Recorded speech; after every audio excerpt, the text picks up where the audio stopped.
Bonjour à tous, l'intelligence artificielle en 5 minutes. Troisième épisode, partie numéro 1. Programmation orientée objet et neurones artificiels, un peu d'histoire. Cet épisode comprend deux parties. Pourquoi ?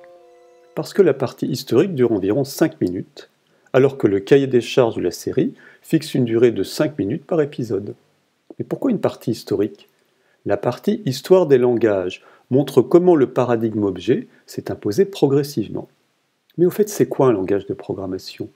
Un langage de programmation, c'est un peu comme une langue naturelle.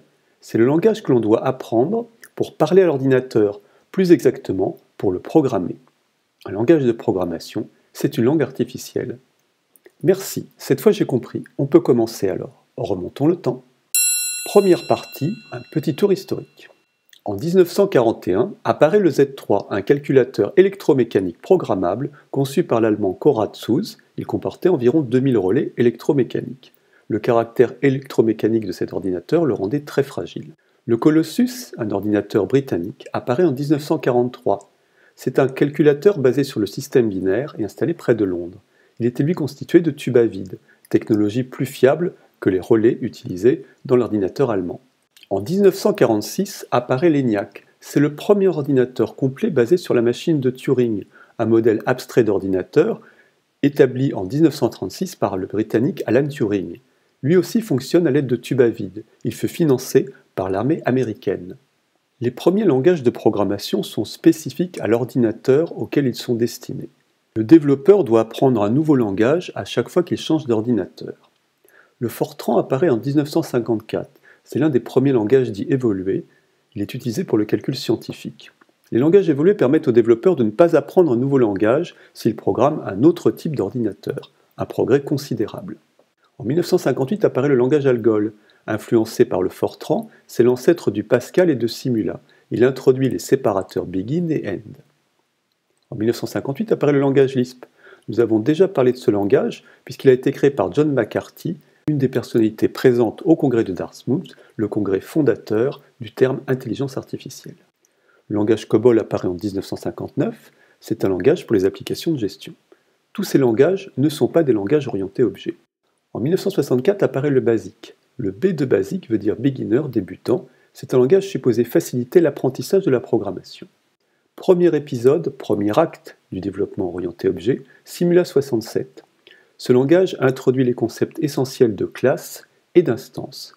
En 1971 apparaît le langage Pascal, un langage à la syntaxe rigoureuse qui fut utilisé pour enseigner la programmation. Le langage C apparaît en 1972. C'est un langage à la fois haut niveau et bas niveau puisqu'il permet d'intervenir sur la gestion de la mémoire. Il va devenir une référence dans l'industrie, c'est un langage qui est encore aujourd'hui très utilisé. Le langage Smalltalk apparaît en 1972. C'est un langage pur objet, c'est l'acte 2 de la programmation orientée objet. Ce langage aura du mal à s'imposer et ne s'imposera jamais vraiment. Il est trop différent syntaxiquement des langages en vigueur à l'époque et trop en avance sur son temps.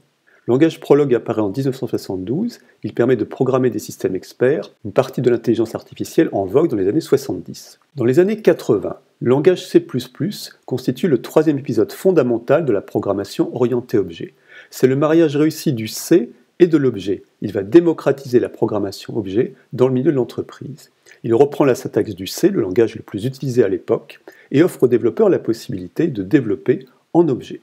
La même année apparaît Objective-C, un langage qui aurait pu rester totalement anecdotique si Apple ne l'avait pas utilisé à partir de macOS 10.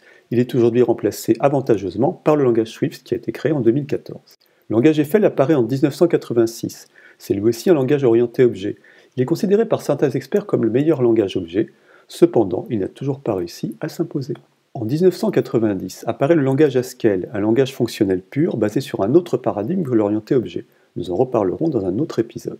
En 1991 apparaît Python, le petit langage qui va rapidement devenir très populaire et qui est aujourd'hui massivement utilisé dans le domaine de l'intelligence artificielle. En 1995 apparaît un autre langage objet, le langage Java. C'est un langage lent, buggé, qui va séduire les développeurs amateurs au travers des applets, en surfant sur la vague du web. Contre toute attente, il va devenir une référence dans le monde de l'industrie. En l'an 2000, Microsoft contre-attaque et lance C#, le Java Killer, fer de lance de son programme .NET. En 2003 apparaît Scala, un langage basé sur Java avec une syntaxe beaucoup plus concise et de nouvelles possibilités. Il permet d'utiliser l'immense bibliothèque de son ancêtre. C'est lui que nous allons utiliser pour implémenter notre premier neurone formel. En 2007 apparaît Clojure, une sorte de revanche du Lisp, puisqu'il est basé sur la syntaxe du Lisp, syntaxe pourtant particulièrement délicate à manipuler. En 2010 apparaît Rust, une sorte de C++ amélioré et moderne.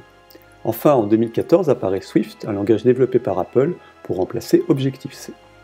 Dans la deuxième partie de cet épisode, nous aborderons les thèmes suivants. Qu'est-ce que le paradigme objet? Et nous programmons notre premier neurone artificiel en Scala. Vous pouvez retrouver la chaîne sur Facebook, sur Instagram et sur Twitter. Merci de votre attention et rendez-vous dans la deuxième partie de cet épisode.